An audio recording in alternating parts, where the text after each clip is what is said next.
Alô, alô, gente, vambora! Podcast de sábado, ontem a gente não gravou, tava ali trabalhando, mas também na expectativa de ver dois grandes jogos, duas classificações brasileiras.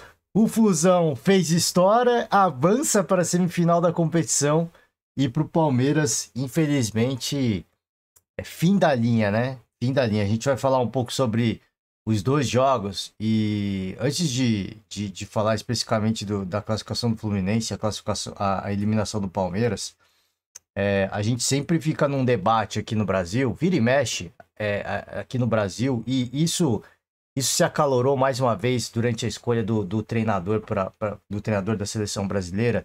Aquele, aquela tal discussão, debate, quem é melhor, os treinadores brasileiros ou os treinadores estrangeiros? A gente sempre vai ter esse debate, essa discussão que eu acho que é saudável. Algumas vezes a gente só deixa opinião, não quer ouvir outras opiniões, eu acho isso muito ruim. Eu acho isso muito antiquado. E tem gente que fala e é aberto a ouvir e sabe que tem coisas boas e coisas ruins e que não existe, na verdade, o certo. O fato é, existe um fato. O fato é que é, existe muito mais paciência e existe muito mais boa vontade quando o treinador ele é gringo. Isso é fato. Isso é fato. E pode ser porque gostam mais do gringo, pode ser porque simpatizam mais com o gringo, mas um dos motivos, na minha opinião, não é por trazer uma nova versão, uma nova visão de futebol, uma nova cultura, que eu acho que também é verdade. Só que os caras chegam com um salário alto, um treinador, alguns são treinadores europeus, com salários altos e o salário é diretamente proporcional à multa rescisória.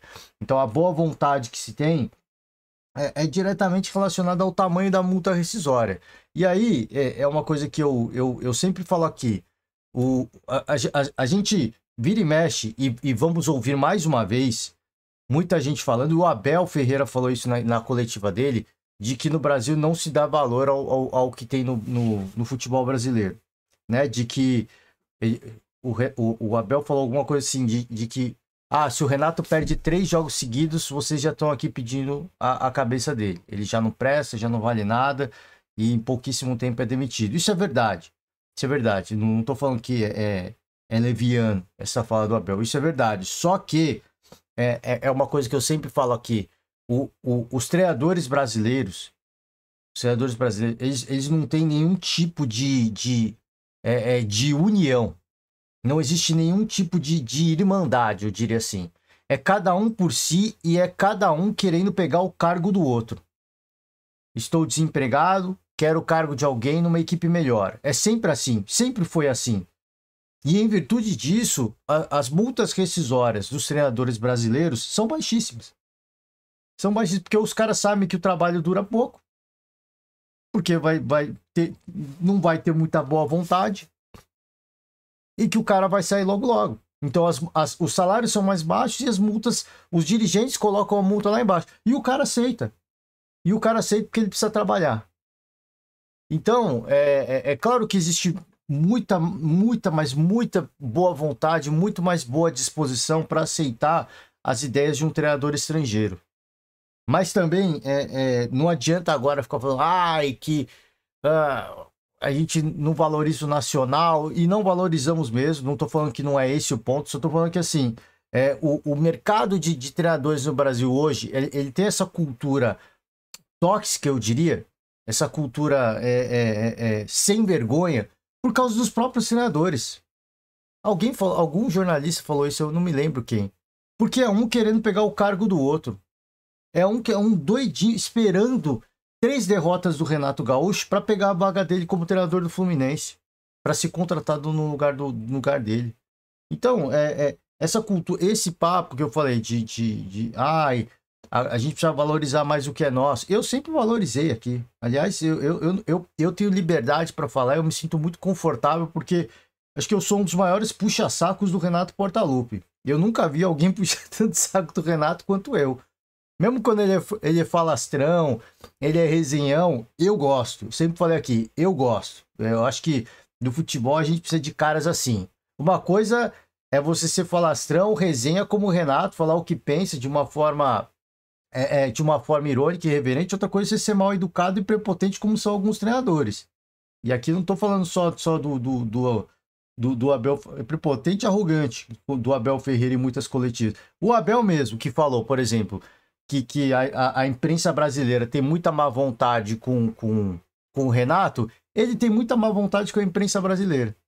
No Mundial, eu não vi ele dar um piti com nenhuma pergunta de nenhum jornalista. No Brasil, após uma derrota como essa, ele estaria ali cuspindo, ironia, cuspindo tom agressivo, cuspindo arrogância.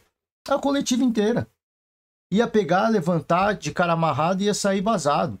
Capaz de interromper até a coletiva no meio. Então, assim, é importante a gente contextualizar, porque agora vai ficar muito esse discurso de que só valorizamos. Nós temos um treinador bom. Nós temos um treinador bom. Eu acho o Dorival, depois do Tite, é que o Tite teve um trabalho muito ruim no Flamengo, né? Mas nós temos o Tite, nós temos o Dorival, fez um trabalho péssimo na seleção brasileira, mas eu acho o Dorival um baita treinador. A gente pode destacar o Renato, que está sempre na praça. Tantos outros, o Rogério Ceni é um cara da nova geração que a gente não sabe que é mega vitorioso, né? O Rogério Ceni é campeão brasileiro, pô, tem muita gente que não chega nem estadual, e ele também é muito menosprezado. Mas a gente tem vários bons treinadores, excelentes treinadores. A gente sempre tem que ter essa noção de que, cara, o cara que vem de fora, ele traz uma outra cultura. Mas isso vem para somar. Isso vem para agregar. E eu acho que assim, e aí a gente vai chegar lá. Daqui a pouco, eu peço perdão, assim, a gente já vai chegar lá. Eu já vou finalizar aqui esse raciocínio inicial. E aí a gente vai chegar num ponto que é muito importante pro Fluminense ter sido a equipe que foi mais longe nesse Mundial. Nós temos um Palmeiras com um treinador português, nós tínhamos um Botafogo com um treinador português, e nós tínhamos o Flamengo com o Felipe Luiz, que é um cara que viveu o futebol brasileiro intensamente, mas é um cara que vem muito com uma ideia europeia. E aí no Fluminense nós temos um cara essencialmente BR.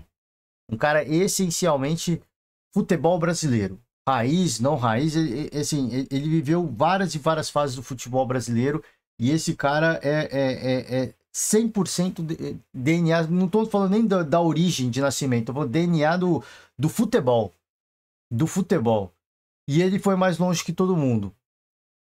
Por que ele foi mais longe que todo mundo? Ele é melhor que todo mundo? Ou ele joga competição, ele tem a experiência, ele tem a vivência, ele sabe que esse é um tipo de competição diferenciada. Porque no brasileiro o Flu não tá bem. E talvez não tenha elenco para disputar um campeonato brasileiro. Que a gente sempre fala, o calendário é puxado, são outras competições, custa caro em termos de você rotacionar o elenco, fazer o rodízio de jogadores, recuperação, manter a mobilização, manter o time empolgado, o time entrosado. É muito difícil. Mas esses tipos de competição você precisa saber jogar. E não é você querendo reinventar a roda que você vai conseguir, de repente, ser bem sucedido nesse tipo de competição. Esse tipo de competição exige muito mais. Não é um jogo ordinário. Não é um jogo comum. É um jogo diferente, com uma pegada diferente, e quem não teve o entendimento disso, foi embora. Foi embora. É claro que o do Flamengo talvez tenha sido a parada mais complicada de todas. Mas entrou muito desligado, a gente falou sobre isso aqui. O Botafogo jogou de forma covarde contra o Palmeiras. Mudou o jeito de pensar, se acovardou. O Palmeiras, então, nesse primeiro tempo contra o Chelsea, um negócio pavoroso. Então avança a equipe que o Renato mudou. Não tô aqui falando que mudar a estratégia é errado. Mudar a estratégia é correto, só que você precisa mudar a estratégia de forma correta. A mudança de estratégia ela tem que ter um propósito. De entender o game, de entender o adversário, de respeitar o adversário e jogar o jogo da forma como tem que ser jogado. Esse é o Fluminense do Renato Portaluppi. Ele mudou vários. Ó, o Renato, e aí vai ser uma crítica que eu vou fazer no Abel, mas pro Renato funcionou. Ele mudou jogadores mais de uma vez, né? De partida para outra ele muda jogadores. Ele mudou o esquema tático, ele adotou mais de um esquema tático diferente. E o Abel também mudou. Só que as mudanças do Renato significaram necessariamente classificação e vitórias. O do Abel Ferreira agora amargou uma eliminação. E já tinha dado uma sinalização muito forte no jogo contra o Inter Miami, que a gente comentou muito aqui. Então avança um cara que ele não é revolucionário. Não é que o Renato ele é revolucionário, não. Não é porque ele é o melhor mobilizador, o melhor coach para motivar esses caras. Não é. O Fluminense é o time que chegou nesse Mundial, nessa Copa do Mundo, entre os brasileiros pelo menos, aquele que a gente de repente tinha a menor expectativa, porque tinha o menor orçamento de investimento, o menor poder de investimento entre todas as equipes brasileiras. E isso é comum fazer. Essa projeção, eu sempre falo aqui, vai ter um monte de gente, vocês desrespeitaram o Fluminense. Ninguém desrespeitou o Fluminense. Ninguém desrespeitou o Fluminense. Ninguém desrespeitou o futebol brasileiro. Ninguém. Falar a verdade não é desrespeito. E quem não quer ouvir a verdade, irmão, então você vai viver um mundo de mentira eternamente. Porque tudo que foi falado antes da Copa do Mundo era verdade, pô. Era verdade. Isso aí vai ser mais uma Champions League. Verdade. Não se tornou, porque o Fluminense está lá, mas de quatro equipes nessa parte final, só tem uma que não é europeia. Então mudou as projeções? Não mudou. E o Fluminense pode até ser campeão, mas não vai mudar o fato de que a Copa do Mundo no final se tornou uma Champions League. Tem um estranho no ninho, mas como eu disse, de 4 finalistas, apenas um não é europeu. Então, assim, erramos a projeção.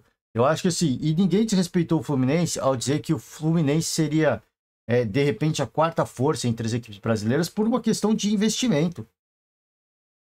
Por uma questão de investimento. Quanto cada um investiu no seu elenco em jogadores qualificados. Daí, você contratar um jogador forte e bom tecnicamente, não justifica escolhas erradas de treinadores e as atitudes dos jogadores dentro do campo de jogo. Entrar desconcentrado, entrar disperso, entrar desmotivado de repente. Não sei. Né? Mas o Botafogo que encarou o Palmeiras, a postura dos atletas, não foi só o esquema tático do Renato Paiva, que foi errado, foi muito errado. Mas assim, teve interferência das escolhas do Paiva, mas também teve interferência da atuação dos atletas dentro de campo.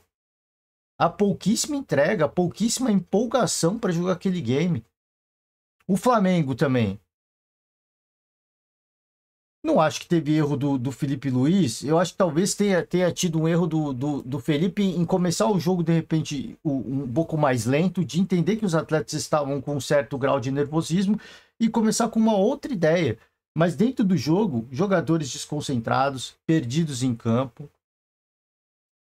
O dinheiro compra isso? Não. O dinheiro compra qualidade. O Flamengo mostrou qualidade. O Palmeiras é a mesma coisa. O primeiro tempo contra o Chelsea. Amedrontado, assustado, perdido, sem saber o que fazer. O dinheiro contrata isso? Não. O dinheiro contrata qualidade. E contratou o Paulinho, que decidiu 2 jogos para o Palmeiras. Por isso que a gente fala, esses caras chegam mais fortes. Por quê? Por causa do elenco que você. Do tamanho da qualidade que você consegue comprar. Mas isso não compra o quanto que os caras vão lutar dentro de campo. O quanto que o técnico vai fazer as melhores escolhas. Isso é preciso um técnico como o Renato para ter a visão de um torneio dessa magnitude. E ele já disputou torneios dessa magnitude. Como jogador e como treinador também. E também o entendimento do elenco de que as mudanças são necessárias e quem é que for jogar, cara, tá lá por um propósito, que é para cumprir o seu papel dentro do jogo, executar a excelência e buscar a classificação. Thiago Silva, cara, um fenômeno. Um fenômeno. Um fenômeno. Eu acho que assim, o Thiago, E eu vou citar dois caras especial aqui. Eu acho que o Thiago e o Fábio. Né? O Thiago, pelo que ele passou no período de seleção, é muito duramente criticado, duramente cobrado por ser o capitão, por ser um cara mais emocionado ali, né? Quando chorando muito na Copa do Brasil lá antes das partidas, foi muito criticado por isso. E o Fábio por nunca ter tido uma chance na seleção brasileira, que era um nome que sempre era falado, mas nunca teve a chance de ir para uma seleção brasileira. Eu acho que assim, não sei se o Fluminense vai conquistar essa Copa do Mundo, mas se conquistasse, eu acho que assim, o futebol estaria fazendo justiça com dois colossos do nosso futebol. Porque o Thiago Silva merecia muito uma Copa. O cara chegar com a idade que ele tá, jogando a bola que ele tá jogando e ainda tendo mais lenha para queimar, assim, é um negócio surreal. E o Fábio é a mesma coisa. O cara, o mais velho da competição, jogando como um garoto, reflexos de garoto. Ele não é o goleiro mais alto, ele não é o mais rápido, mas ele é um dos melhores que nós temos em atividade hoje. Um dos melhores da Copa, um dos melhores em atividades no nosso futebol. Então, repito, não sei se vai dar, é jogo a jogo, é adversário a adversário, afinal vai vir provavelmente uma pedreiraça, mas se vencesse, cara, seria uma justiça do futebol, não é nem do nosso futebol, do futebol com alguns personagens. E pro próprio Renato também, que é um cara que esse sim, agora sim falando do Renato, esse sim é muito criticado por ser um cara resenhão, por ser um cara que gosta de ir na praia, na folga dele, jogar o futevôlei dele. Esse é um cara que é muito criticado. Que até muitos ainda falam que ele não é treinador. Renato não é treinador. Tem muita gente que ainda fala isso. E não se chega, por mais que você pode usar o argumento que for. Ah, torneio de verão. Eu não acho mais que o mata-mata é torneio de verão. Para mim foi torneio de verão nas fases de grupos. No mata-mata não. Mas tem gente que ainda tá nessa pegada. Ah, torneio de verão, pode até ser torneio de verão, mas não se chega numa semifinal de torneio de verão se você não for treinador. Você precisa ter o mínimo, né? E a gente viu tantos bons treinadores, inclusive o melhor do planeta, cair dentro dessa competição que alguns ainda chamam de torneio de verão. Mas enfim, vamos embora, né, gente? Vamos embora que a gente já no sabadão, né? Não quero me estender. Gente, parabéns ao Fluminense. Que partidaço que fez contra o Al Hilal. O Al Hilal fez um golzinho, mas assim, o jogo inteiro do Fluminense. O jogo inteirinho do Fluminense. O Fluminense fez o jogo. O Renato pensou o jogo de um jeito. E o jogo aconteceu do jeito que o Renato imaginou. Do jeito que o Renato projetou. As escolhas corretas, dos atletas corretos, nas horas corretas. E o Hércules é um cara que tem estrela, pô. O nome do maluco, todo respeito, chamo de maluco aqui com todo respeito. O nome do maluco é Hércules, porra. O cara tem nome de semideus, cara. E o cara tá decidindo. É impressionante, assim, nenhum jogador que a gente fala, nossa, esse aqui vai ser vendido por 200 milhões, esse aqui por cento e poucos milhões. Nenhum jogador com essa ideia que a gente cita alguns jogadores que estão jogando muita bola. O caso de John Aras, mais uma vez, né? Esse cidadão aí, pô, é brincadeira o que tá jogando o John Aras. É inacreditável o que joga esse cidadão. É impressionante. O cara parece vinho. Parece vinho. Até quando ele tá meio sumidão na partida, quando ele aparece, do nada o cara aparece. É incrível. John Aras, ele é um... Pô, é um titã, pô. Ele é um titã, pô. É brincadeira, mano. Pô, deixar aqui os parabéns. Não vou fazer análise de jogo, não. Vocês viram o jogo e vai ter muito programa esportivo falando de jogo. Eu preferi perder mais tempo fazendo essa reflexão sobre treinadores e eu vou seguir fazendo aqui por Marcelo Neves, né? Derrubou mais um bilionário, né? Que é o Al Hilal, que derrubou o Manchester City e jogou da forma correta com o Manchester City, mas contra o Fluminense não deu, né? Claro, a gente tem que contextualizar. Me parecia um pouco cansado a equipe do Al Hilal, me parecia sim um pouco cansada, mas todas as tentativas de qualquer coisa diferente, de qualquer cara, não encaixou. Não encaixou porque o Fluminense, a postura é diferente da do Manchester City, né? Que o Manchester City, ele tá ganhando, mas ele segue indo para cima, ele segue cedendo espaços na retaguarda, que foi aonde o Al Hilal foi buscar a sua virada e a consequente vitória, né? Na bola parada e nos contra-ataques que o Manchester sempre foi deixando, né? Eles não estão nem aí. É aquela coisa que a gente fala dos europeus, eles jogam e deixam jogar. Porque eles querem terminar logo o jogo. Então eles ficam em cima e nessa eles acabam perdendo mesmo, acontece, né? E para eles é normal, faz parte do game. Eles vão mais ganhar do que perder jogando desse jeito, né? E é assim. Só que contra o Al Hilal deu certo a estratégia do Al Hilal. Só contra o Fluminense a estratégia não seria a mesma. O Fluminense não joga como o Manchester City. E aí eu acho que meio que entrou em nó, o futebol não encaixou, o Fluminense encaixou perfeitamente ali naquele estilo de jogo, fez o gol que precisava, ficou confortável na partida. E é isso, cara. Né? Estamos na semifinal, né? Estamos na semifinal. É mais um motivo para talvez o patinho feio vai se tornar o cisne no final. Né? Vai se tornar o cisne no final. Patinho feio, para quem não sabe, é a história de um cisne que entra ali numa família de patos. E por ele ser um cisne, ele é feio. Ele é estranho, ele é diferente de todo mundo. Mas quando ele cresce, né? E aí descobre que ele não é pato, ele era um cisne. E aí, a mais bela criatura dentre todas as outras, né? É isso, a gente fica nessa, fica nessa torcida. Vamos seguir aqui, ó. Renato Gaúcho chegou a 100 vitórias do Fluminense e é o treinador brasileiro que mais venceu em mundiais. Então, 100 vitórias com essa vitória para cima do Al Hilal. E além de Renato, apenas Abel Braga, Ondino Vieira e Zé Moreira chegaram a essa marca no tricolor das Laranjeiras. E aí, igualou ao Lula pelo Santos como treinador brasileiro com mais vitórias em Mundial. Agora são 4, juntando o tempo no comando de Grêmio e Fluminense, né? O ranking também tem Antônio Lopes no Vasco com 3 vitórias, Abel Braga no Internacional, 2. Felipe Luiz no Flamengo, 2 vitórias. Oswaldo Oliveira no Corinthians, 2 vitórias. Paulo Autuori no São Paulo, 2. Tele Santana no São Paulo, 2. E Tite no Corinthians, também 2. Renato chegando a 4 vitórias aí em campeonatos mundiais. É um gigante. É um gigante. O cara, ele é simplesmente gigantesco. Um dos gigantescos do nosso futebol. Sobre o Palmeiras, o segundo gol do Chelsea foi um gol meio estranho, né? E tem muita gente criticando o Everton, falando que foi tem gente falando até que foi frango. Eu acho que um goleiro da capacidade técnica do Everton teria condições de tentar resvalar. Não diria que ele defenderia. Ele teria condições de reflexo para tentar resvalar naquela bola. Mas é um lance muito rápido, como ele mesmo falou. E a bola desviou, né, no Giai. E acabou tomando um gol ali muito estranho, tá? A bola passou devagarzinho, ela veio meio mascada. O gol foi muito estranho mesmo.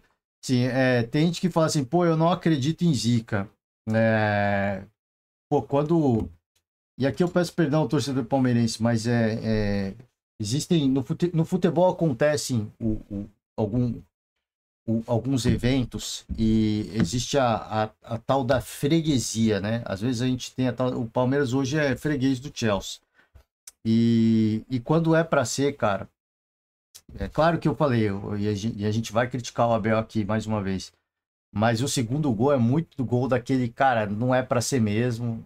A freguesia foi estabelecida e não vai ser agora que ela vai ser quebrada. Assim, é um gol muito tosco, como foi o segundo gol do Chelsea na final do campeonato do Mundial de Clubes, né? Que foi ali, a bola bateu no braço do zagueiro do Palmeiras, deu um pênalti ali, e o Havertz vai lá, converte, assim, um lance que o Palmeiras jogou de uma forma, o jogo inteiro, e num lance totalmente despretensioso, até o Everton tava na jogada, e acaba saindo o pênalti. Eu falo, pô, quando não é para ser, realmente não é para ser. Mas é diferente daquele jogo onde o Chelsea amassou o Palmeiras de ponta a ponta. Esse jogo em especial, o Palmeiras tinha totais condições de vencer o Chelsea. Esse time do Chelsea é bom, muito investimento, muito bons jogadores, mas o Palmeiras, quando elevou seus níveis competitivos e igualou as ações, se mostrou ser um time com capacidade de bater de frente com muitos europeus. Talvez não bater de frente com o PSG, com o Bayern de Munique, com o Manchester City, mas para bater de frente com o Chelsea tranquilamente. Tranquilamente, o Palmeiras conseguiu bater de frente com o Chelsea. Era uma outra postura do Chelsea do Flamengo, mas ó, tem muita gente falando assim, é um outro Chelsea com uma outra postura. Isso é verdade, só que eu acho que se o Flamengo pegasse esse time do Chelsea de novo, eles bateriam neles de novo.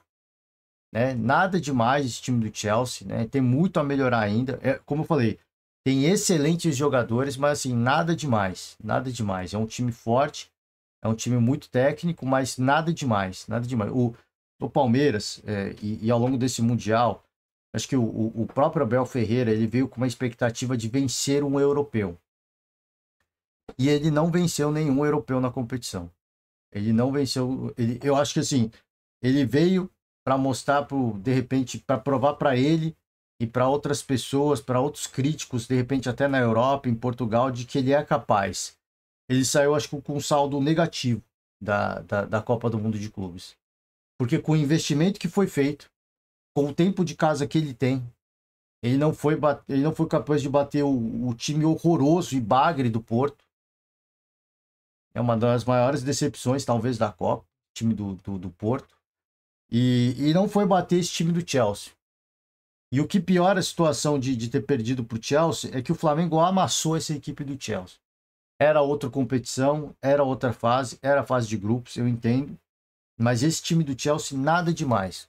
Repito, quando o Palmeiras elevou os seus níveis competitivos, o Palmeiras chegou ao gol e poderia ter chegado ao gol em outras oportunidades. Que aí faltou um pouquinho mais de sorte, um pouquinho mais de capricho, nos pés do Paulinho, né? Se eu não me engano, as duas foi no Paulinho. Não, uma não foi do Paulinho. Uma foi do Paulinho e a outra não lembro quem foi. Passou assim muito perto da trave, né?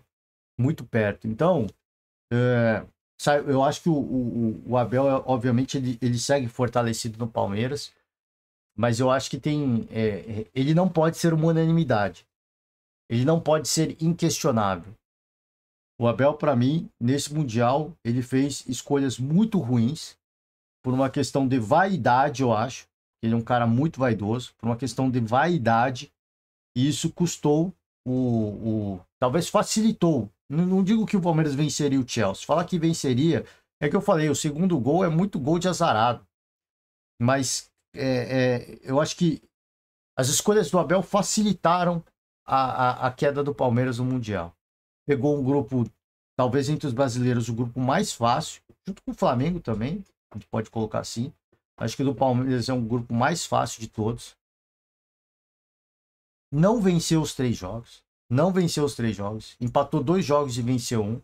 Eu acho, pelo grupo que tava, eu achei pouco. Agora a gente pode falar, né? O Palmeiras já vai voltar para casa, então pode falar, eu achei pouco. Não vencer do Porto, não vencer do Inter Miami. Eu achei muito pouco. E o Inter Miami, assim, o Abel teve vários exemplos nesse Mundial, olhando para o Palmeiras e para as equipes brasileiras, para saber que, cara, esse era um jogo onde ele não poderia errar. Onde ele não poderia ter mudado as coisas do jeito que ele mudou e mudado a escalação do jeito que ele mudou. Algumas, obviamente, ele foi forçado a fazer. E a gente até entende algumas escolhas, mas não era jogo para isso. Quando sai a escalação, muita gente, e eu vi a movimentação nas redes sociais, muita gente já ficou, cara, que escalação é essa, amigo? Que escalação é essa? Você vai se retrancar diante do Chelsea? Porque era isso que sinalizava a escalação do Abel. Um retrocesso, da minha opinião. Um erro que ele cometeu contra o Inter Miami. Mas ele teve o exemplo do próprio jogo contra o Inter Miami.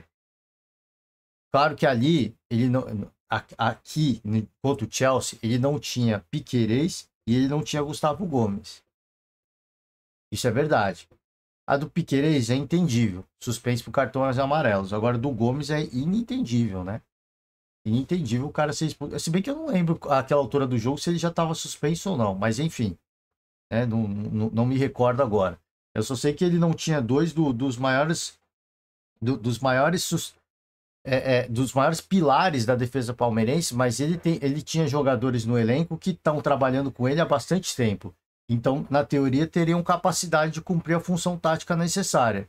Não seria necessário um ajuste tão grande para cobrir os espaços e sanar a diferença, a queda técnica que o Palmeiras teria com a saída tanto de Gustavo Gomes e Piquerez na lateral esquerda, que sofreu um bocado por ali, né, inclusive. O Palmeiras sofreu um bocado por aquele lado do campo.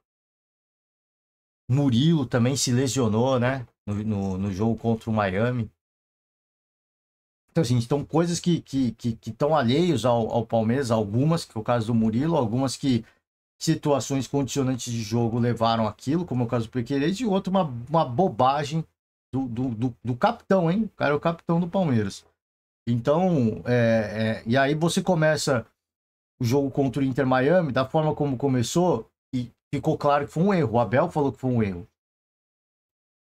O Botafogo joga o jogo do Palmeiras para se retrancar e tentar um contra-ataque, mas nem isso conseguiu fazer, nem o contra-ataque o Botafogo teve. Outro erro, né, de você encarar uma outra equipe excessivamente defensiva. O Flamengo começou desligado e foi punido com 2 gols muito cedo. E foi o que aconteceu com o Palmeiras também. Então, assim, agora é fácil. Não, na própria escalação, como eu falei, é só você procurar aí nas redes sociais, quando sai a escalação do Palmeiras, a reação de alguns torcedores. De olhar e falar, cara, sem o Maurício, de novo, com o Estevão centralizado, um jeito de jogar que o Abel não fez no Mundial inteirinho. Como é que o Palmeiras deu canseira no Botafogo? Sempre pelas pontas, né? 2 pontas de velocidade. O Estevão de um lado e o outro é o Alan, o outro rapaz, também muito bom jogador também. E centralizado o Maurício, né? E ele começa com o Facundo Torres, que nem viu a cor da bola. O coitado do Facundo, ele nem entrou no jogo. Ele nem viu o jogo. Né? O jogo foi rolando, ele nem viu o jogo acontecer. Então, assim, quando, repito, um dos melhores treinadores do Brasil, pô, legal, show de bola, só que assim, eu acho, tá? Essa é a minha opinião, que as escolhas do Abel, por uma questão eu não acho nem que foi por uma questão de estratégia de jogo, por uma questão de teimosia, porque ele já tinha tido exemplos nessa Copa do Mundo que o Palmeiras não era capaz de mudar tanto e se manter competitivo, como manteve o Fluminense. Talvez ele tenha visto o Renato Gaúcho mudar o time do Fluminense do jeito como ele mudou para alguns jogos e achou que poderia rivalizar. Não, eu posso fazer a mesma coisa. Só que ele não pode. Ele não pode. Né? Ele precisa mudar alguma coisa do trabalho dele e não é meia dúzia de conversa que ele ia fazer isso. Ele é um treinador brilhante. Não estou falando que ele é um bug. O Abel ele é um treinador brilhante. Porque do primeiro para o segundo tempo, que foi um pavor. E o Palmeiras, a sorte do Palmeiras foi não ter tomado mais de um gol no primeiro tempo. Essa foi a sorte. Por isso que eu falei, esse time do Chelsea, totalmente acessível para qualquer brasileiro, hein? Até assim, você pegar no comecinho da competição, onde talvez as equipes estavam mais frias, até para esse começo de competição, acessível para qualquer equipe brasileira. Qualquer equipe brasileira. E olha, tem muitos jogadores suspensos no jogo contra o Fluminense.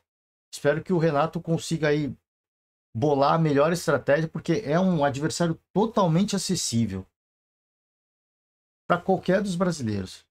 Qualquer um dos brasileiros.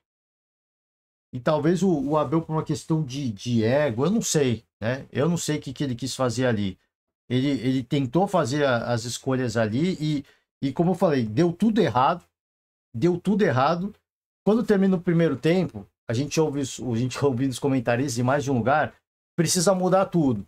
Precisa pôr Maurício, precisa pôr fulano, precisa pôr Paulinho, precisa pôr Ciclano. O Abel volta pro segundo tempo com o mesmo time. E aí você fala, cara, não é possível que ele vai insistir no erro. E ele muda a formação tática. Ele muda a formação tática, coloca 5 na linha de trás, né? 5 ali na linha de zaga. Então ele tira, ele coloca 3 zagueiros de verdade ofício e os laterais voltando para formar uma linha de 5.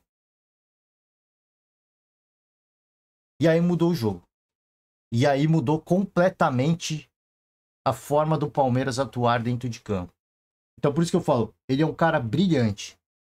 Ele é um cara brilhante, porque sem trocar ninguém, ele mudou o Palmeiras da água para o vinho. Mas ele precisou de um tempo, ele precisou ver o jogo acontecer, ele precisou acabar com o jogo do Palmeiras, para que aí sim ele entendesse e mudasse o que precisava ser mudado. Só que aí é tarde, porque o Palmeiras não é um time que marca gols. O Palmeiras, desde do Campeonato Paulista, no início desse ano, é uma equipe com muita dificuldade para marcar gols. Já deve fazer aí uns 5 anos, talvez, que a torcida do Palmeiras pede de forma descarada, de forma tarada por um tal do camisa 9. Então você vê se isso não é um problema de hoje, né? E o Palmeiras se reforçou, e este continua sendo um problema, que para mim tem tudo a ver com o trabalho do Abel também, né? Com o trabalho dele. Aí não é um problema só dos jogadores, é um trabalho do Abel também, do jogador no caso de ter falta de confiança. É o trabalho do Abel. O Fluminense, que investiu muito menos que o Palmeiras, não tem os mesmos problemas de marcar gols que o Palmeiras tem. E você sair atrás no placar num jogo como esse, aí, amigo, é claro que o Palmeiras até chegou. Mas aí, um lance de muito azar, eu tava assistindo o jogo e falei, cara, nós vamos pra pênalti aqui. Porque o Chelsea não vai marcar gol no Palmeiras nem a pau. Com essa linha de 5, não vai sair gol. E sai num gol num lance totalmente casual ali, né? Um cruzamentozinho mequetrefe, meio... Não é nem cruzamento, acho que o cara tentou chutar mesmo pro gol, mas a bola desviada, cara, não era para ser. Mas, repito, se o Palmeiras tivesse começado melhor, talvez não tivesse tomado aquele primeiro gol. Talvez não tivesse tomado o primeiro da forma como foi, um erro bizonho. Bizonho. Talvez não tivesse tomado aquele gol, talvez fosse eliminado nas prorrogações, talvez fosse eliminado nas penalidades. Não dá pra gente ficar, não dá pra gente saber o que ia acontecer. Eu só sei que talvez o Palmeiras pudesse ser um pouco mais competitivo em termos assim cara, vocês não vão ganhar aqui com a bola rolando. Porque depois ficou caótico, né? Ficou caótico. E aí virou loteria. Ficou bom o jogo. Ficou bom, porque o primeiro tempo tava um amasso do Chelsea. Assim, tava humilhante. O jogo tava humilhante. Tava constrangedor. Eu acho que o torcedor do Botafogo que assistia aquele jogo, a partida, falou, cara, eu não tô acreditando que nós fomos eliminados por esse time. Porque era isso que tava. Era esse o cenário que se desenhava. Eu não estou acreditando que nós fomos eliminados por esse time horrível que o Abel montou. Eu não tô acreditando. E aí, quando o Palmeiras entra no segundo tempo, chega a igualdade, o jogo fica muito quente, fica muito bom. É lá e cá, correria, como eu falei, ainda no 1-1, o Palmeiras teve uma ou duas excelentes, melhor que o Chelsea, inclusive, de abrir o marcador, de ampliar o marcador, mas não conseguiu. Questão de sorte, de felicidade, de capricho, enfim, você pode chamar do que quiser. Mas depois, como eu falei, o jogo fica aberto, é lá e cá, e no lance fortuito o Chelsea foi muito feliz e acabou marcando o seu gol. Eliminação que marca a despedida do Estevão. Agora ele se despede, né? Até trouxe aqui, né? A galera resenhou lá, né? O Palmer, né? Pô, esse Palmer joga bola, né? O Delap também que tá aqui do lado. Pô, esse cara faz o pivô como ninguém. Faz tempo que eu não via um jogo em que um pivôzão fazia um trabalho, cara, assim, excelente como fez o Delap, né? Impressionante o que ele fez o primeiro tempo, o tempo todo dando uma canseira ali na defesa do Palmeiras. E, cara, soltou a resenha aqui, se enganchou com o Cucurella. O espanhol ali falou poucas e boas, o Estevão também deu uns pontapé nele. Foi legal, cara. Legal, tirando a eliminação, que a gente lamenta, mas foi um jogo legal, assim, bate-boca pra lá, juiz ruim pra caramba, né? Mas o saldo, acho que foi divertido. A gente sabia que seria difícil, muito improvável que No começo, né? A gente diria que seria muito improvável um brasileiro beliscar o título, mas eu acho que foi uma participação legal, né? Legal para muito torcedor também ir lá, prestigiar, conhecer os Estados Unidos. Mas eu acho que o saldo pro Abel, ele sai com um saldo muito mais negativo do que positivo. Para a própria imprensa brasileira e mas principalmente para a imprensa internacional, que esperava ver um Palmeiras, o treinador mais longevo, o maior investimento da temporada. A gente não viu nada demais do trabalho do Abel. Aliás, né, a gente viu mais coisas negativas do que positivas. E como eu disse, ele é um cara brilhante. Ele é um cara brilhante. O que ele fez do primeiro para o segundo tempo nesse jogo do Chelsea é coisas que raríssimos treinadores conseguem fazer. Sem mexer ninguém, ele mudou a cara do jogo. Só que aí foi tarde para mudar. Esse é o problema do Abel. Às vezes, por uma questão de vaidade, talvez, né? Por excesso de confiança, ele acaba comprometendo o jogo do Palmeiras. E eu falo, não tô falando que ele tem que ser mandado embora, que acabou o ciclo, que precisa de uma renovação. Não. Ele só precisa ser cobrado. Ele não é um cara imexível, ele não é um deus. Ele erra, e ele erra muito. E esse ano ele tá errando muito mais do que qualquer outra temporada, porque ele tá ousando. E ousar é natural. Só que numa Copa do Mundo não é hora de você querer ser inventor. É melhor você ir pro pragmático e de repente ver que tá errado, mas pelo menos todo mundo tá confortável. Tá dando errado, mas tá todo mundo confortável, nós não vamos tomar gol. Depois eu mexo. Do que você querer inventar, o time começa mal, num lance de sorte você toma só um gol e depois você muda o jogo. Mas aí é tarde, né? Um time que não marca gols. Um time que não marca tantos gols, né? Não marca tantos gols. É isso, gente. Puta, era pra gravar uns 20 minutinhos só, nos estendemos. Fica aqui, cara, a nossa saudação mais uma vez. Eu já falei das outras vezes e eu vou falar de novo. Eu fico muito feliz com o que está acontecendo com esse Fluminense, com o Renato Gaúcho. O Renato, para mim, é um cara muito injustiçado, muito, muito. E não é oportunismo. Quem me conhece aqui sabe o quanto que eu sou fã do Renato, quantas coletivas do Renato a gente já não ouviu aqui no canal. Quantas coletivas do Renato e quantas vezes eu me diverti ouvindo as coletivas do Renato. E quando ele estava desempregado, eu falei, cara, que saudade do Renato. Como faz falta um cara como o Renato no futebol. E eu tô muito feliz por ele, por ele chegar nessa semifinal. Tô torcendo muito por. Eu acho que eu tô torcendo. Desculpa por torcedor do Fluminense, mas acho que eu tô torcendo mais pro Renato do que por qualquer coisa. Assim, ele é muito, assim, um dos treinadores mais injustiçados que nós temos no futebol brasileiro. E ter a só oportunidade de ver o cara se destacar, chamar atenção e mostrar que ele não é só um cara resenha, né? Um cara boa pinta, boa praça. Isso é muito legal, cara.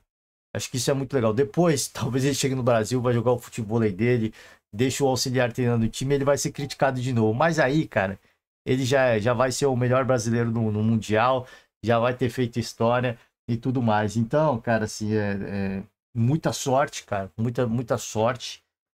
A sorte acompanha aqueles que trabalham bem, né? E o Renato está trabalhando muito bem. Então, muito trabalho, né? Vai seguir trabalhando. Espero que ele deixe de jantar com a filha mais um pouquinho e que ele seja xingado pela filha mais um pouquinho. Mas é preciso uma pitada de sorte também. Então, fica aqui toda a nossa saudação, nossos desejos aqui de boa sorte pro Renato, pro Fluminense. Ao Palmeiras, infelizmente caiu e para um adversário muito acessível. Eu acho que a sensação mais de merda que dá é isso. É um adversário muito acessível. Muito acessível. Time bom, time interessante esse do Chelsea, mas nada demais. Nada que se compare a Real Madrid, PSG e Bayern de Munique. O Chelsea é um adversário muito acessível. E a sensação que talvez fique de decepção, aí de amargor, é por isso. Porque o Palmeiras competiu, mas quando foi competir já foi tarde, né? Um pouquinho tarde. Aí ficou caótico, enfim. E aí quem levou a melhor foram os europeus. Hoje, PSG, Bayern de Munique, Real Madrid, Borussia Dortmund, aqui para decidir a outra semifinal. A gente vai acompanhar de tudo um pouco. Amanhã nós estamos. Amanhã não, acho que segunda. Amanhã acho que não, né? Segunda-feira nós estamos de volta para comentar aí o desfecho das quartas de final. E já temos data? New Jersey, hein? Nova Jersey, dia 8/7, terça-feira, às 4 horas. Fluminense e Chelsea. Então, o horário é bom. Horário bom. Vai ser umas 3 horas da tarde lá. Eu tinha falado sobre isso, né? Uma coisa ruim do jogo do Palmeiras é que era à noite. Não estaria calor, o que prejudicaria os europeus, mas também não tem a pausa técnica, que talvez fosse um período essencial para o Abel Ferreira mudar o ritmo do jogo no primeiro tempo ainda. Então, assim, foram 2 pontos que foram muito ruins para o Palmeiras aqui, né? Além das escolhas do Abel e dos jogadores terem entrado distraídos, avoados, enfim, não tão concentrados, é que o jogo foi à noite. Então, para o Chelsea foi muito confortável e não teve a tal da pausa técnica que poderia... O Abel poderia já ver que fez a maior cagada dele e já arrumaria ainda no primeiro tempo. Aqui não. Aqui o jogo vai ser umas 3 da tarde. Vai estar um calorzinho legal. Vai ter pausa técnica. Então, jogo bom pro Fluminense. Repito, que joguinho bom, hein? Que joguinho bom pro Fluminense. Todo mundo na torcida. Todo mundo eu não diria, mas eu vou estar na torcida. E... Cara, eu não tenho camisa do Fluminense aqui, mas se o Fluminense for campeão da Copa, eu acho que eu vou comprar a camisa do Fluminense, cara. Sem brincadeira. Deixar aqui, né? Desse estilo que eles jogaram Mundial... Eu acho que não, eu vou comprar, né? Já vou deixar aqui. O ideal era ganhar, né? Mas infelizmente a gente não é muito seguido, então a gente não vai ganhar. Então a gente compra aqui, né? Dar um prestigiar, quem sabe, né? Ah, se os europeus for campeão, aí eu não quero nem saber, não vou comprar camisa de ninguém, não. Aliás, não tenho nenhuma camisa de time europeu, não sou babaú de europeu. Mas do Fluminense, se for campeão, eu vou comprar.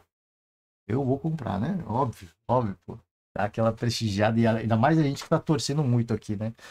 Gente, é isso. Eu vou encerrando por hoje. Finalizo esse podcast feliz e um pouco triste também, porque a gente poderia ter uma semifinal brasileira. Mas é isso, cara. É isso. Eu acho que é um adversário muito acessível.